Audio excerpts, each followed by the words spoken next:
ilmu yang sangat penting bagi kita, yaitu ilmu nahwu, dan kitab yang akan kita pakai adalah kitab Al-Ajurumiyah. Pertama-tama kami ingin menyampaikan satu perkataan Umar bin Khattab radhiyallahu ta'ala anhu. Umar bin Khattab radhiyallahu ta'ala anhu berkata, "Ta'allamul arabiyyata fa pelajarilah bahasa Arab karena ia adalah bagian dari agama kalian." Waalaikumsalam warahmatullahi wabarakatuh. Kita lanjut kembali. Alhamdulillahilladzi arsala rasulahu bil huda wa dinil haqq liyudhhirahu 'ala ad-dini kullihi wa kafa billahi shahida. Asyhadu an la ilaha illallah wahdahu la syarika lah wa asyhadu anna Muhammadan 'abduhu wa rasuluhu alladzi la nabiyya ba'dah. Allahumma shalli wa sallim wa barik wa zid ala hadzal nabiyil karim Muhammad sallallahu alaihi wasallam wa ala alihi wa sahbihi wa man sara ala nahji wa ittafa atharahu ila yaumiddin. Amma ba'd. Bapak dan Ibu sekalian, pertama marilah kita memuji dan bersyukur kepada Allah Subhanahu wa taala di mana pada kesempatan pagi hari ini Allah mengumpulkan kita di tempat yang kita sebagaimana kita ketahui bersama di KUA BPK Utara dalam rangka akan mempelajari satu ilmu yang sangat penting bagi kita, yaitu ilmu nahwu, dan kitab yang akan kita pakai adalah kitab Al-Ajurumiyah. Oleh karenanya, pertama mari kita senantiasa memuji dan bersyukur kepada Allah Subhanahu wa taala karena Allah masih memberikan kita kesempatan, kesehatan, usia, umur, sehingga kita bisa berkumpul bersama di tempat ini untuk mempelajari kitab tersebut. Salawat juga salam semoga senantiasa tercurah limpahkan kepada Nabi kita Muhammad sallallahu alaihi wasallam sebagai qudwah bagi kita. Bapak dan Ibu sekalian, pertama-tama kami ingin menyampaikan satu perkataan Umar bin Khattab radhiyallahu ta'ala anhu. Umar bin Khattab radhiyallahu ta'ala anhu berkata, "Ta'allamul arabiyyata fa pelajarilah bahasa Arab karena ia adalah bagian dari agama kalian." Jadi Bapak dan Ibu sekalian, bahasa Arab ini adalah bahasa yang sangat penting kita pahami. Ya, meskipun untuk sementara waktu yang akan kita pelajari adalah bahasa Arab, istilahnya bahasa Arab pasif. Ya, kan ada bahasa Arab itu bahasa Arab aktif dan bahasa Arab pasif. Yang akan kita pelajari adalah bahasa Arab pasif. Ya. Apa maksudnya bahasa Arab pasif? Artinya tujuannya nanti kita mempelajari bahasa Arab ini agar kita bisa membaca kitab yang tidak berharokat, ya, atau biasa kita kenal dengan istilah kitab bulun, ya, kitab kuning. Ini adalah bahasa Arab pasif. Adapun bahasa Arab aktif adalah tujuannya agar kita bisa bercakap dalam bahasa Arab. Meskipun tidak menutup kemungkinan dengan mempelajari, ya, kitab nahwu ini atau kitab Al-Ajurumiyah ini akan menuntun kita untuk belajar berbahasa Arab dengan baik dan benar. Kalau dalam istilah bahasa Inggrisnya, ya, kita belajar grammar, ya. Kita belajar tata bahasa. Jadi kembali lagi ke perkataan Umar tadi, "Ta'allamul arabiyyata fa innaha min dinikum." Pelajarilah bahasa Arab karena itu adalah bagian dari agama kita.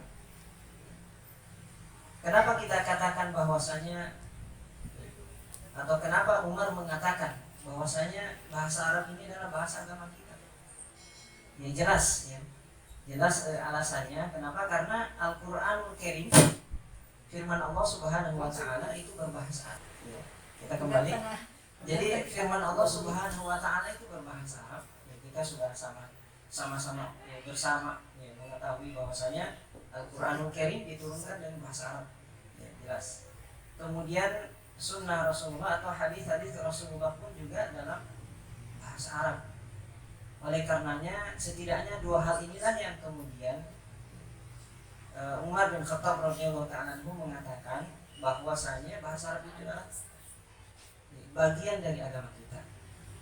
Oleh karenanya agar kita bisa paham bahasa Arab, kita bisa paham Al-Qur'anul Karim dari hadits Rasulullah SAW dengan baik dan benar, maka mari kita berupaya mempelajari bahasa yang digunakan oleh Allah Subhanahu wa taala dalam Al-Qur'an dan juga bahasa yang digunakan oleh Nabi kita alaihi salatu wassalam di dalam haditsnya, yaitu bahasa Arab. Namun bersama dengan itu jangan kita anggap bahwasanya ini adalah bahasa asing. Tidak. Bahasa Arab itu sebenarnya adalah bahasa sehari-hari kita. Bukan main ya. Kita setidaknya minimal 5 kali sehari kita berbahasa Arab. Di dalam sholat kita itu kan bahasa Arab. Ya, mulai dari ya Allahu Akbar, takbiratul ihram bahasa Arab sampai salam. Assalamualaikum, assalamualaikum itu adalah bahasa Arab. Sehingga kami katakan bahwa jangan kita anggap bahasa Arab ini adalah bahasa yang asing bagi kita. Ya, sehingga kita merasa kayaknya susah ini dipelajari. Nah, ini tidak lakukan. Ini akan menjadi sugesti bagi kita bahwa bahasa Arab itu susah, apalagi yang akan kita pelajari misalkan pelajaran ilmu nahwu. Sehingga mari kita hilangkan itu. Sebagaimana dikatakan di dalam muqaddimah syarah yang ada di hadapan kami yang ditulis oleh salah satu ulama besar dan beliau telah wafat yang ada di Arab Saudi, yaitu Syekh Muhammad bin Shalih Al-Utsaimin. Beliau yang menulis masyarah atau menjelaskan kitab Al-Ajrumiyah yang ada di hadapan kami, yang insya Allah sebentar kita akan pelajari. Dikatakan di sini bahwa iqamatul lisan ala lisan al-arabi alladhi nazala bihi kalamullah azza wa jalla.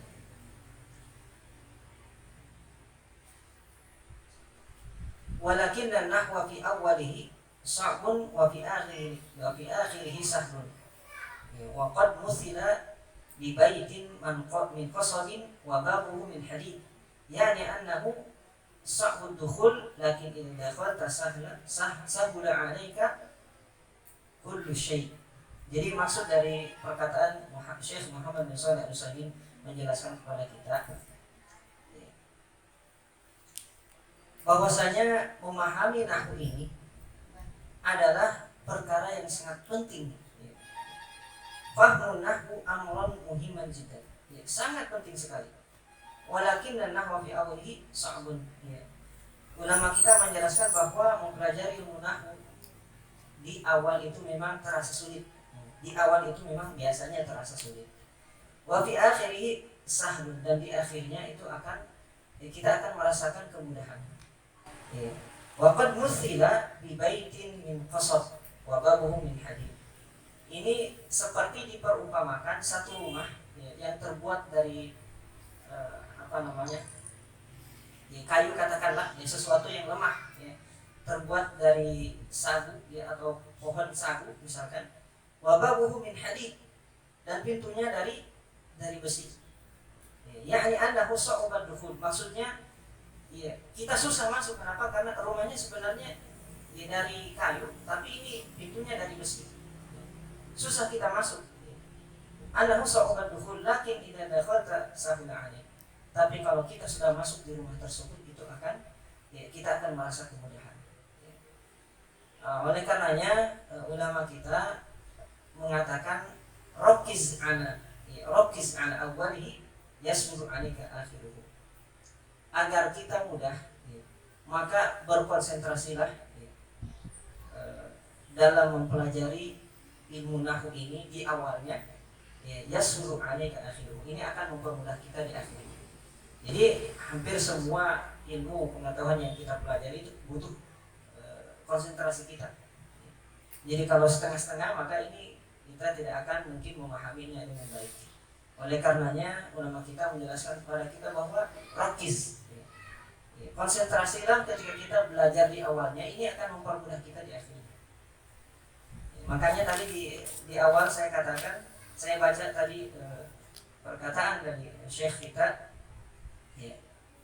Annahu saugaduhul. Susahnya masuk, tapi kalau sudah saugaduhul, susah masuk, tapi kalau sudah masuk itu akan terasa mudah. Jadi seperti itu ilmu nahwu. Ya, seperti itu ilmu nahwu. Ilmu yang akan kita pelajari sebentar. Kemudian kita akan masuk pada intinya. Ya, tadi adalah mukadimah kita. Ya, insya Allah kita tidak akan memperpanjang lebar dalam masalah mukadimah. Ya, karena intinya adalah ya, kita akan mempelajari kitab yang ada di tengah kita yang bernama Kitab Al-Ajurumiyah, dan dia adalah kitab yang akan membahas tentang ilmu nahwu. Kitab yang akan membahas tentang ilmu nahwu. Ulama kita menjelaskan bahwa an-nahwu ummul ulum wa sarfu abuha. Nahwu itu adalah induknya ilmu agama. Wa sarfu abuha, dan sorof adalah bapaknya. Jadi kalau kita mau mempelajari induk ya, dari agama Islam ini, maka pelajari ilmu nahwu. Ya, maka kita akan memahami semua disiplin-disiplin ilmu yang ada di dalam agama kita. Karena semua ulama jelasnya adalah mereka memakai bahasa Arab dalam menyampaikan disiplin ilmu dalam agama kita. Ya, ilmu tafsir, ilmu hadis, usul hadis, semuanya berbahasa Arab.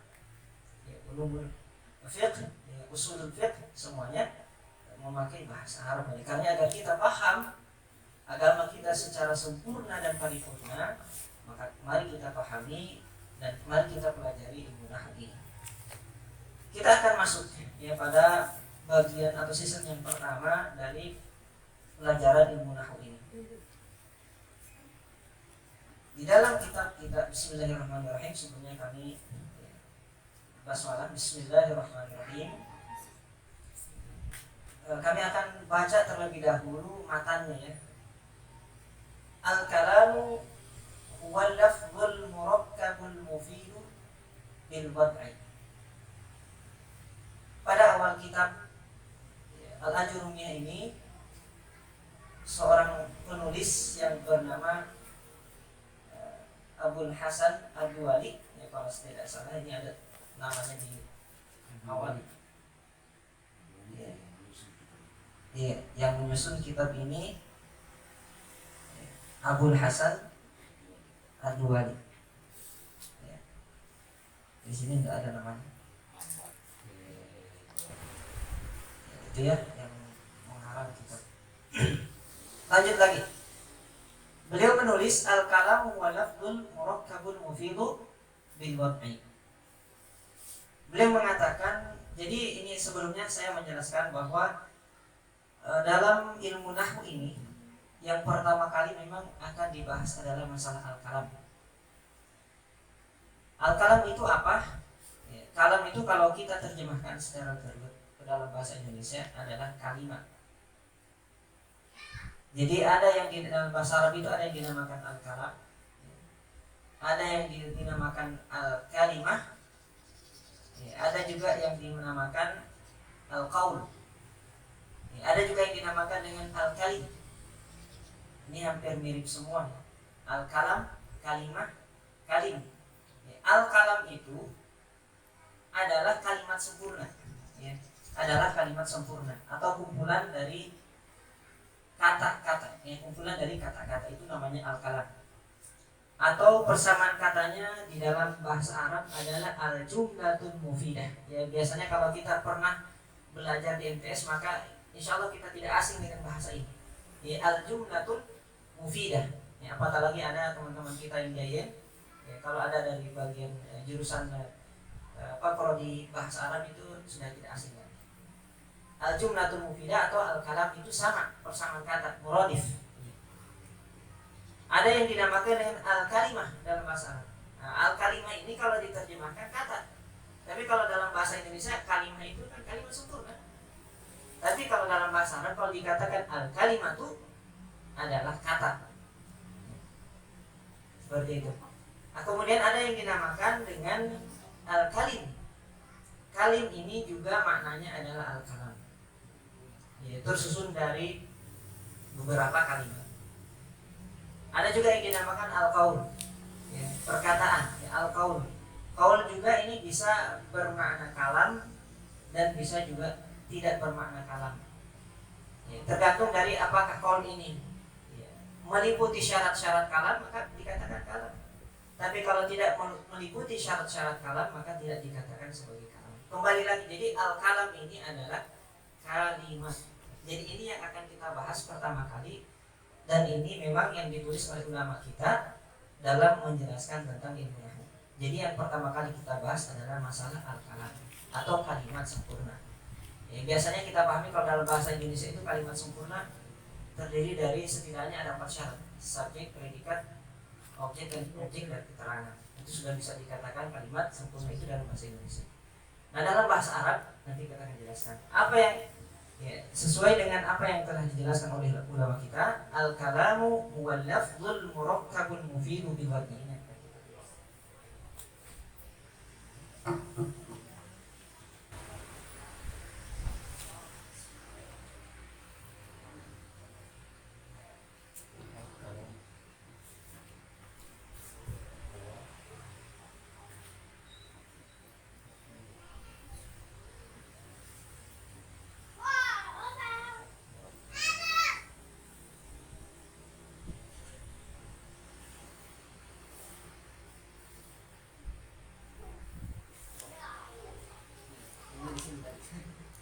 Jadi al-kalamu huwa al-lafzul murakkabul mufidu bil wad'i. Nah, inilah yang dinamakan dengan kalam atau kalimat sempurna dalam bahasa Arab. Jadi kalimat sempurna dalam bahasa Arab nanti dikatakan sebagai kalimat sempurna kalau meliputi syarat-syarat ini. Yang pertama, bisa ulang, al-kalamu wal lafzul murakkabul mufidu bil wad'i. Al-kalamu wal lafzul murakkabul mufidu bil wad'i. Nah, jadi kalimat yang sempurna dalam bahasa Arab itu, kalimat sempurna dalam bahasa Arab itu meliputi 1, 2, 3, 4 syarat. Makanya ulama kita mengatakan kalam majtama'a fihi quyudul arba'ah. Jadi kalimat yang sempurna dalam bahasa Arab yaitu kalimat yang terkumpul di dalamnya 4 kaidah. Yang pertama lafaz, yang kedua murakkab, yang ketiga mufid, dan yang keempat wada'. Ketika berkumpul 4 syarat ini di dalam satu kalimat, maka itu sudah bisa dikatakan kalimat sempurna dalam bahasa Arab. Sudah bisa dikatakan al-jumlatul mufidah. Ini persamaan kata dari al-kalam. Murakkab nanti dijelaskan. Belum dimasuk. Jadi ini baru bahasa Arab. Jadi al-kalam wal lafzul murakkabul mufidu bil wad'i. Saya terjemahkan. Jadi al-kalam atau kalimat sempurna dalam bahasa Arab itu adalah al-lafz, yang pertama lafaz. Nanti kita jelaskan apa itu lafaz. Yang kedua al-murakkabu, yang tersusun dari 2 kata. Yang tersusun dari 2 kata. Nanti kita jelaskan juga. Kemudian yang ketiga al-mufidu, yang memberikan faidah. Al-mufidu yang memberikan faidah. Kemudian yang keempat bil wad'i, dengan bahasa Arab. Dengan bahasa Arab. Nanti kita jelaskan, ini belum terlalu jelas. Baru dari sisi bahasa saja kita terjemahkan. Baik. Sambil kita kembali. Jadi yang dinamakan dengan lafaz. Lafaz ini syarat yang pertama ketika kita ingin membuat satu kalimat sempurna dalam bahasa Arab. Yang pertama lafaz. Apa arti lafaz sebenarnya? Lafaz itu adalah as-sautul mushtamilu ala ba'dil huruf al-hijaiyah. Jadi lafaz itu, Bapak dan Ibu sekalian, suara yang meliputi sebagian huruf hijaiyah. Perlu dipahami, yang pertama, lafaz itu adalah suara. Oleh karenanya, kharaja an dzalik, keluar dari definisi ini, Alkitabah, tulisan. Kenapa? Karena tulisan itu bukan suara.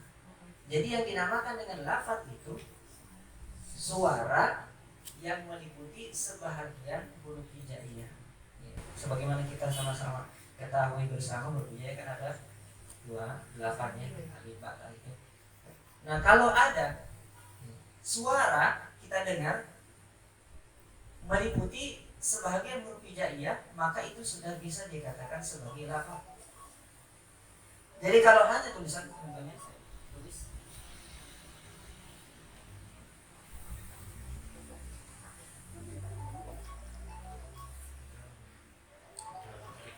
misalkan saya sekarang tulis kitabun, artinya kan buku, ya, artinya kan buku. Kitabun kalau ditulis ini, kemudian kita tidak keluarkan suara itu, maka tidak bisa dikatakan sebagai lafaz. Nanti kita ucapkan ya, dengan lisan kita kitabun, ya, maka itu dikatakan sudah bisa termasuk kategori lafaz. Kenapa? Karena kitabun ini memang terdiri dari sebagian huruf hijaiyah. Kemudian kita keluarkan suara dari lisan kita, kitabun. Tapi kalau hanya sebatas tulisan saja, itu tidak bisa dikatakan sebagai lafaz. Jadi lafaz itu harus dikeluarkan, diucapkan oleh lisan kita. Ini yang pertama. Jadi lafaz itu artinya adalah suara yang meliputi sebagian huruf hijaiyah. Adapun tulisan itu tidak termasuk. Atau isyarat, ya. Atau isyarat. Bagaimana? Apakah isyarat itu masuk bagian dari lafaz? Misalkan saya begini. Itu kan ya, itu isyarat, ya. Jadi itu tidak termasuk lafaz. Nanti saya katakan ya, uhibbuki fillah. Nah, baru itu adalah lafaz, ya. Tapi kalau saya seperti itu bukan bagian dari lafaz. Jadi lafaz itu harus diucapkan ya, dengan lisan kita. Ini yang pertama, syarat yang pertama. Kemudian syarat yang kedua adalah al-murakkab. Sudah ditulis ini? Syarat yang kedua adalah al-murakkab.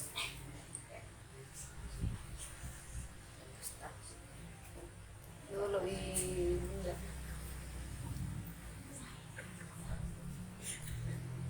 tersusun.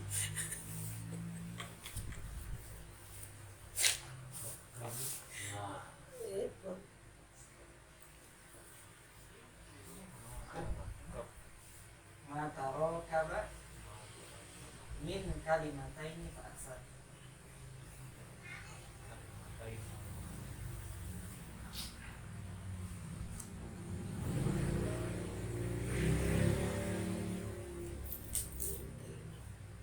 kalimatain.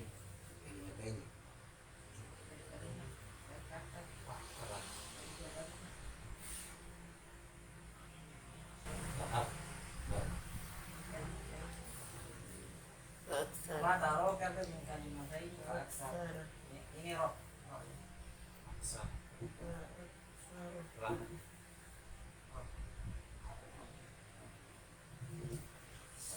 Nah, syarat yang kedua, syarat kalam yang kedua adalah al-murakkab. Apa itu murakkab? Ma tarakaba min kalimatain fa aksar. Jadi kalimat ya, yang tersusun dari dua kata atau lebih. Kalimat yang tersusun dari dua kata atau lebih. Jadi syarat kalam ini harus minimal dua kata. Baik dua kata itu adalah zahir, zahiran kan atau takdiran. Baik dua kata itu maksudnya adalah zahir, ya, bisa kita lihat bahwa memang dua kata kita lihat, atau takdirun atau ditakdirkan. Ya, apa maksudnya? Saya berikan contoh.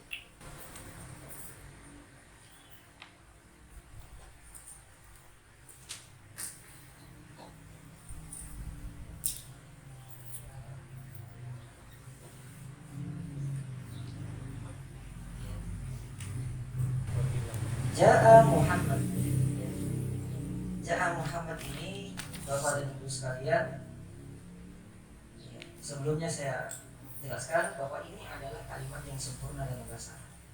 Ja'a Muhammad, meskipun dia hanya dua kata karena syarat tarkib atau murakkab itu minimal adalah dua kata. Ja'a Muhammad, telah datang Muhammad. Nah ini adalah murakkab. Adalah murakkab, kenapa? Karena terdiri dari dua kata dan murakkabnya ini adalah murakkab zahiran. Nampak, bisa kita lihat memang ada dua kata di sini. Ada juga dua kata, tapi kalau kita lihat seperti satu kata. Seperti misalkan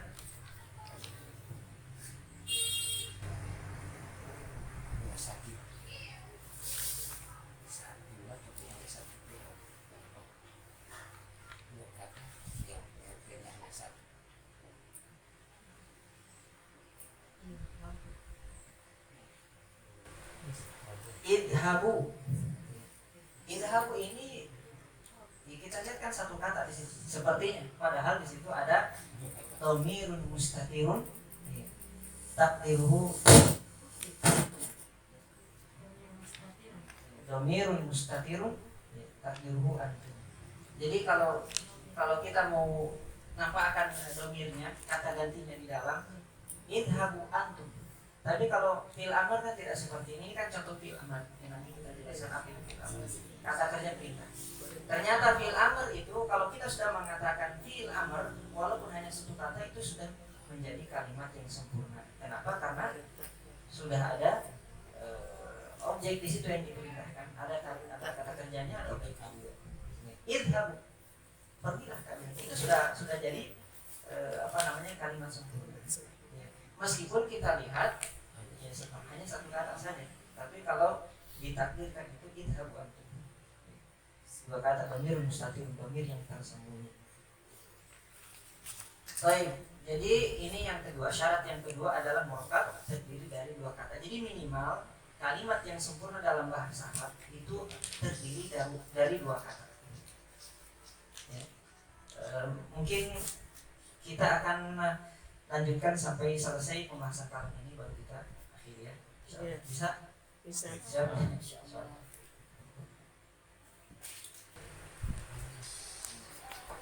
Syarat yang ketiga adalah mufid. Al-mufid.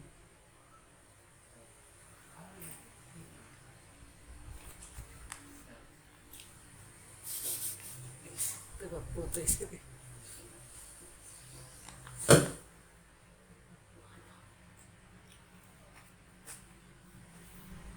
Ma afada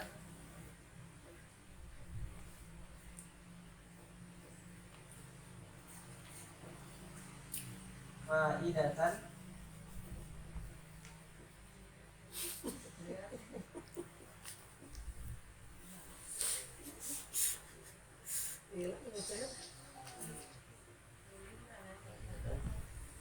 yahsulu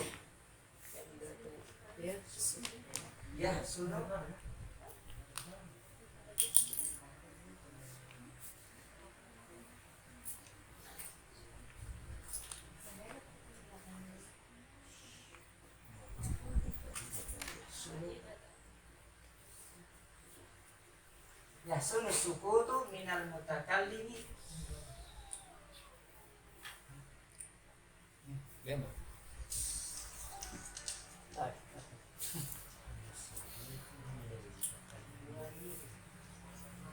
Wasami'i alaiha.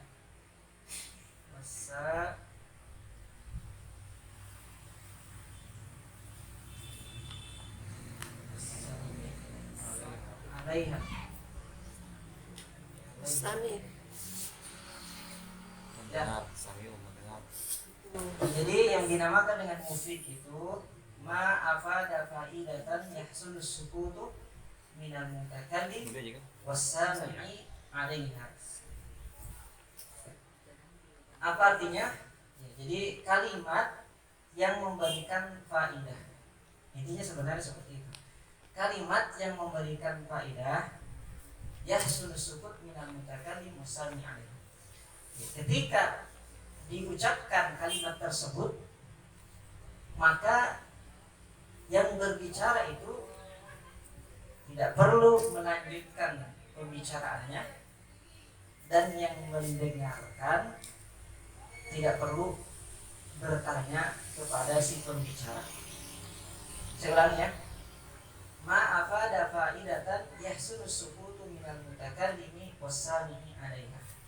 Kalimat yang memberikan faidah di mana si pembicara tidak perlu lagi melanjutkan pembicaraannya, dan yang mendengarkan pembicaraannya, yang mendengarkan pembicaraan tidak perlu bertanya kepada si pembicara.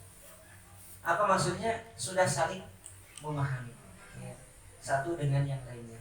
Jadi kalimat itu dipaham pokoknya antara kedua belah pihak, dari yang mutakalim, yang bicara, maupun yang mendengarkan, wasam, dan yang mendengarkan. Nah inilah yang dinamakan dengan kalimat yang memberikan faedah dengan faedah yang sama. Kalimat yang menggunakan faedah, yang memberikan faedah dengan faedah yang sempurna. Bisa dipahami sampai sini? Bisa, Pak. Ya, contoh misalkan.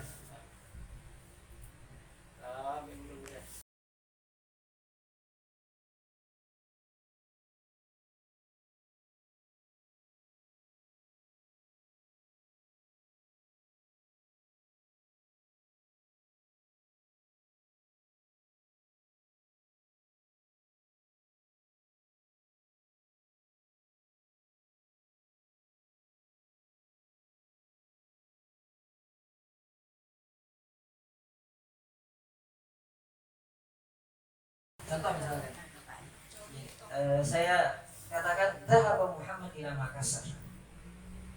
Dhahaba Muhammad ila Makassar. Kita pretend ya, kita jelaskan mulai dari syarat yang pertama. Yang pertama lafaz. Kalau kita katakan dhahaba Muhammad ila Makassar, apakah ini lafaz? Saya katakan sekarang dhahaba Muhammad ila Makassar, apakah ini lafaz? Lafaz. Kenapa?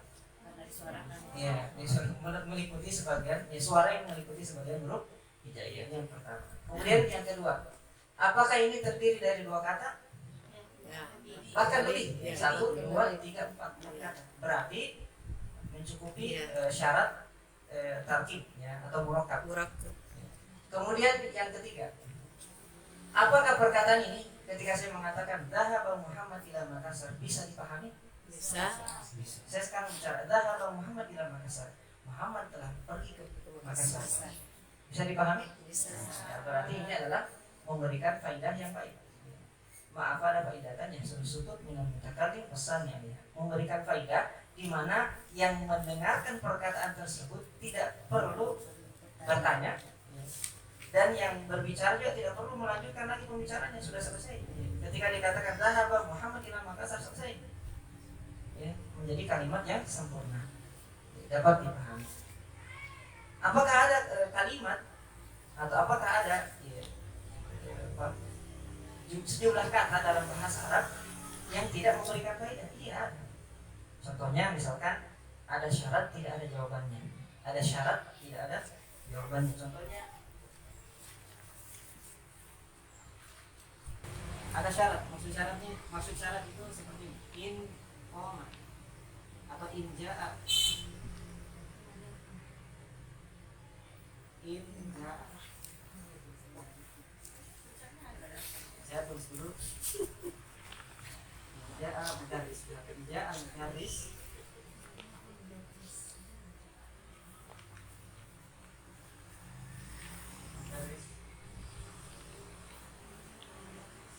Wajah rasa kalamin.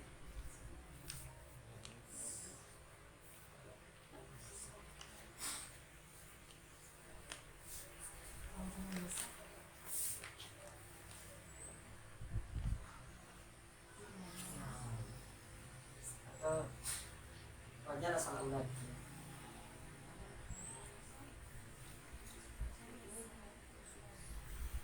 Al-aulad. Jika datang guru, maka anak-anak akan duduk. Tapi kalau saya hapus ini, saya hapus jawabannya, jika telah datang guru, apakah ini bisa dikatakan sebagai kalimat yang memberikan faedah? Tidak. Tidak. Kenapa? Karena menimbulkan pertanyaan. Apa maksudnya itu? Saling bertanya nanti. Inja al-mudarris, dia diam di situ. Maka ini akan menimbulkan pertanyaan kepada orang yang mendengarkan perkataan itu. Maka dia akan bertanya apa maksudnya? Kenapa itu? Kalau datang guru, maka dilanjutkan fajalasa at-talamid. Jadi kalau ada syarat harus ada jawabannya. Ini syarat inja al-mudarris, jawabannya apa? Fajalasa at-aulad atau at-talamid. Maka murid-murid akan duduk. Maka kalau sudah ada syarat dan jawaban, itu sudah bisa menjadi kalimat yang memberikan faidah dengan faidah yang sempurna. Baik, terakhir penjelasan kita pada kesempatan pagi hari ini yaitu bil wad'i.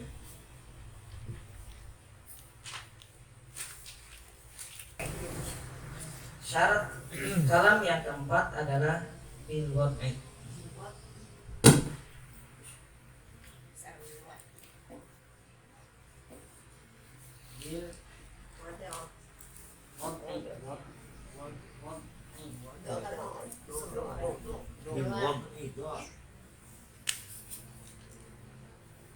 Nah, kalau kita terjemahkan maksudnya di sini dengan berbahasa Arab. Tapi maksudnya bilwat ini adalah bi ayyakuna qasidan lahu. Yang pertama maksud bilwat ini adalah bi ayyakuna bi an yakuna qasidan lahu.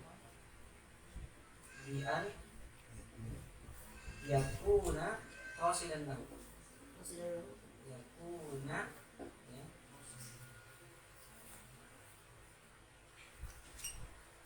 qasidan lahu. Yang kedua maksud bilwati itu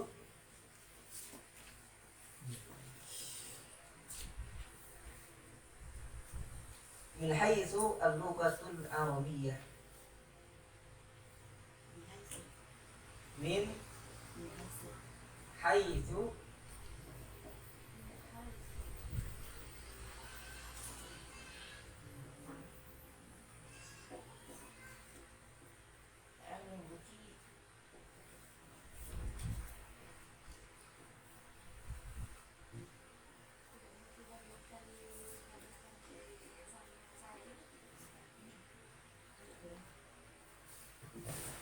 Nah, jadi ada dua pengertian yang dibuat nih. Makanya memang harus dijelaskan. Yang pertama adalah maksud dari bilwat ini bi ayyakuna qasidan lahu. Dia berbicara dengan memiliki maksud tertentu. Jadi seseorang berbicara dengan memiliki maksud tertentu. Misalkan apa maksudnya? Artinya dia berbicara memang orang yang sadar, berbicara dalam keadaan sadar. Maka kharaja an dzalik qaulu an-naim. Keluarlah dari yang dimaksud itu adalah perkataannya orang-orang yang sedang tidur. Biasa kan kita mendengarkan ada orang tidur tapi dia bicara, dia ngelantur. Meskipun itu sudah meliputi lafaz, murakkab, kemudian mufid, meliputi 3 syarat itu. Dia sudah lafaz. Kenapa? Karena mengucapkan misalkan sebagian dari huruf hijaiyah sementara tidur, dia bicara, bahkan mengaji mungkin sementara tidur tapi mengaji. Nah, dalam satu kalimat dia keluar perkataan sudah lafaz, kemudian sudah tersusun dari 2 kata, dan bahkan bisa dipahami oleh orang sekitar, padahal dia sedang tidur. Tapi tidak dikatakan bil wad'i. Kenapa? Dia mengatakannya dalam keadaan tidak sadar. Jadi nanti dikatakan kalam, kalimat sempurna dalam bahasa Arab. Syarat yang keempat ini harus sadar memang bicara. Jadi memiliki tujuan tertentu dalam berbicara. Seperti orang gila kalau bicara sudah tidak bisa dikatakan sebagai kalimat yang sempurna. Tidak bisa dikatakan kalam, indah nahwiyin. Menurut ulama ilmu, mungkin menurut ulama yang lainnya bisa dikatakan sebagai ya sebagai kalimat sempurna. Tapi kalau kita merujuk kepada ulama ilmu nahwu itu sudah tidak bisa dikatakan sebagai kalimat sempurna meskipun meliputi syarat-syarat yang sebelumnya tadi sudah lafaz, meliputi huruf hijaiyah, ya sudah terdiri dari 2 kata bahkan lebih, dan juga sudah bisa dipaham bahasanya, sudah bisa dipahami bahasanya. Tapi karena tidak keluar dalam keadaan sadar, ya, maka itu tidak dikatakan sebagai kalimat sempurna dalam bahasa Arab. Kemudian yang dimaksudkan dengan wad'i yang kedua adalah min haitsul lughatul arabiyah. Harus, ya, memang harus keluar dari dasar bahasa Arab. Maka dikeluarkanlah bahasa-bahasa yang lainnya. Meskipun terkadang misalkan ada bahasa ajam atau bahasa non-Arab, tapi meliputi huruf hijaiyah. Ada yang seperti itu. Tidak bisa dimasukkan ke dalam kalimat sempurna, tidak bisa dikategorikan kalimat sempurna. Kenapa? Karena dia pada dasarnya adalah bahasa ajam, bukan bahasa Arab. Nah, jadi setidaknya ada 2 pengertian tentang wadha ini. Yang pertama, ya, berbicara dengan tujuan yang jelas, maksud yang jelas, ya. Kemudian memang bersumber dari bahasa Arab. Maka ketika 4 syarat ini terkumpul, yang pertama apa tadi, Bu? Syarat pertama lafaz. Ya. Apa itu lafaz? Suara. Ya, suara yang meliputi sebagian huruf. Iya.